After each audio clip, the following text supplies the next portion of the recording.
Hello mga boss. Gagawin natin ngayon, ayan. So meron akong inayos dito na isang amplifier na brand ay Concert. So okay na to mga boss.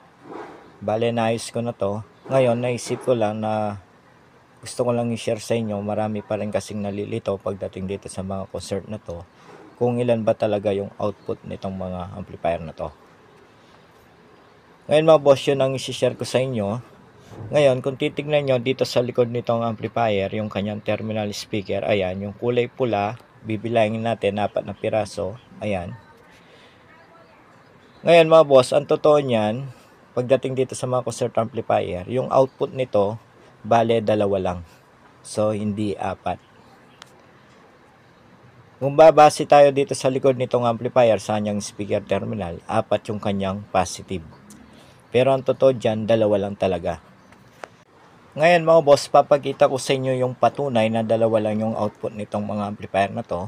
Ayan, kung titignan natin tong mainboard, bali ito yung mainboard. Tapos, ito yung dalawang wire na kulay white and red. So, yung white and red na wire na yan mga boss, yan bali yung pinaka-output na left and right nitong amplifier. So, pumunta lang yan dito sa speaker terminal. Ayan, connected sa kulay pula. Ngayon, kung titignan natin mabuti dito, so dito 2 lang, bale naging 4 dito kasi nga nakaparallel lang yung dalawang kulay red na terminal. Ayan, papansinin nyo yung kulay puti na galing sa board, meron siyang jumper papunta sa isang terminal.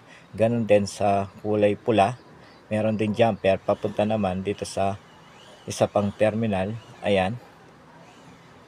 So yan bale yung patunay na 2 lang talaga yung output nitong mga concert amplifier.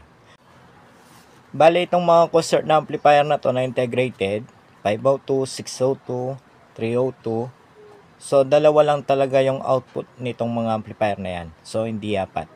Marami pa rin kasing nagugulon dito mga boss, lalo na sa mga baguhan dyan.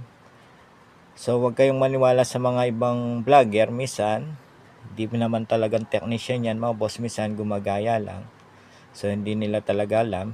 Ngayon, ayan, dito sa video na to, pinakita ko sa inyo yung patunay na 2 lang talaga yung output nitong mga amplifier na integrated na concert na to. Ayan, kung titignan nyo mabuti dyan, ayan, naka-jumper lang mga boss. Kaya naging 4 yung kanyang output. Pero ang totoo, 2 lang talaga. So yun mga boss, hanggang dito na lang tong ating video. Sana kahit papano, meron kayong natutunan dito sa ating video sa mga baguhan dyan. So dito kayo bumase mga boss, dyan sa dalawang wire na yan, na red and white, dito sa main amplifier. Kung 4 yan, pwedeng 4 talaga. Pero ngayon, ayan, 2 lang. So yan mga boss, sa mga hindi pa pala nakasubscribe, huwag sanang kalimutan mag-subscribe.